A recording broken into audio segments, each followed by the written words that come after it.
আধার voter কার্ডের দিন শেষ, আসছে দেশের নতুন পরিচয়পত্র, smart citizenship card. Hi everyone, welcome back to my channel অঞ্জনার ব্যঞ্জনা। বন্ধুরা, তোমাদের সকলকে আমার এই ছোট্ট ইউটিউব চ্যানেলে স্বাগত জানাই। বর্তমানে ভারতে নাগরিকত্ব প্রমাণের জন্য আধার কার্ড, ভোটার কার্ড বা রেশন কার্ডের মতো নথি যথেষ্ট নয়। বিভিন্ন সরকারি ডেটাবেস থেকে তথ্য চুরি এবং জাল পরিচয়পত্র তৈরির ঘটনা এই নথিগুলির বিশ্বাসযোগ্যতাকে প্রশ্নের মুখে ফেলেছে।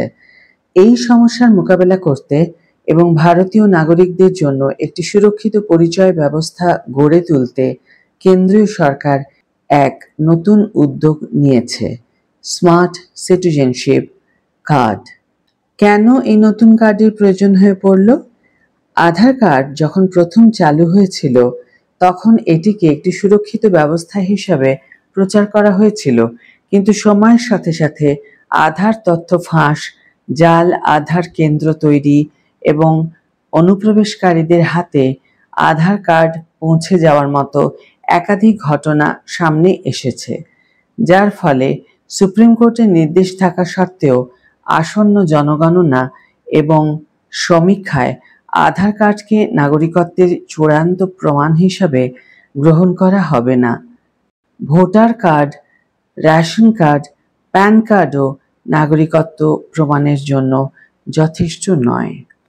কারণগুলো একটু বিশ্লেষণ করা যাক। 1. তথ্য ফাঁস। একাধিকবার সরকারি ডেটাবেস থেকে নাগরিকদের ব্যক্তিগত তথ্য ফাঁস হয়েছে। 2. জাল পরিচয়পত্র। অনুপ্রবেশকারীরা সহজেই জাল আধার কার্ড, পাসপোর্ট, এমনকি জন্ম প্রশংসাপত্র তৈরি করে ফেলছে। 3. অসম্পূর্ণ নথি। অনেক সাধারণ শ্রেণীর নাগরিকের কাছে জন্ম বা জাতিগত প্রশংসাপত্রের মতো গুরুত্বপূর্ণ নথি নেই, যা তাদের নাগরিকত্ব প্রমাণে সমস্যা তৈরি করতে পারে। এখন প্রশ্ন হলো, কি এই স্মার্ট সিটিজেনশিপ কার্ড? এই সমস্ত সমস্যার সমাধানের জন্য কেন্দ্রীয় সরকার স্মার্ট সিটিজেনশিপ কার্ড চালু করার পরিকল্পনা করছে। দেশব্যাপী জনগণনা এবং সমীক্ষা প্রক্রিয়া শেষ হওয়ার পর বৈধ নাগরিকদের এই কার্ড প্রদান করা হবে। এটিই হবে ভারতীয় নাগরিকত্ব প্রমাণের একমাত্র এবং চূড়ান্ত নথি। এই কার্ডটি একটি সুরক্ষিত এবং আধুনিক প্রযুক্তি সম্পন্ন পরিচয়পত্র হবে, যা জাল করা প্রায় অসম্ভব।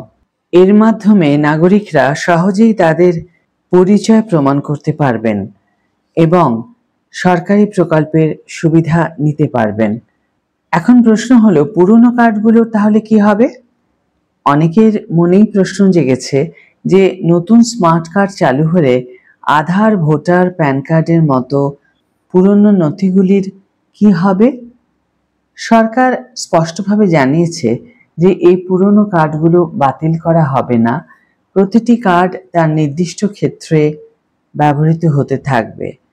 অর্থাৎ আধার কার্ড ব্যাংকিং বা অন্যান্য আর্থিক লেনদেনের জন্য ব্যবহৃত হবে। ভোটার কার্ড ভোট দেওয়ার জন্য অপরিহার্য থাকবে। রেশন কার্ড সরকারি রেশন ব্যবস্থা থেকে খাদ্যশস্য পাওয়ার জন্য প্রয়োজন হবে। প্যান কার্ড আয়কর সংক্রান্ত কাজের জন্য ব্যবহৃত হবে। স্মার্ট সিটিজেনশিপ কার্ডের মূল উদ্দেশ্য হবে শুধুমাত্র ভারতীয় নাগরিকত্বের প্রমাণ হিসেবে কাজ করা। এর ফলে পরিচয় যাচাই প্রক্রিয়া আরও স্বচ্ছ এবং সুরক্ষিত হবে। আজকের ভিডিও এখানে শেষ করছি বন্ধুরা। ভিডিওটি যদি কার্যকর বলে মনে হয়ে থাকে তাহলে অবশ্যই একটি ছোট্ট করে লাইক দিও, শেয়ার করো বন্ধুদের সাথে, কমেন্ট করে জানিও তোমাদের মতামত। যারা এখনো আমার চ্যানেলটিকে সাবস্ক্রাইব করোনি তারা অবশ্যই চ্যানেলটিকে সাবস্ক্রাইব করে আমার পাশে থেকো, আর যারা অলরেডি সাবস্ক্রাইব করে দিয়েছো তাদের জন্য আমার অনেক ভালোবাসা এবং অনেক ধন্যবাদ। আজ তাহলে বিদায় বন্ধু, দেখা হবে পরের ভিডিওতে।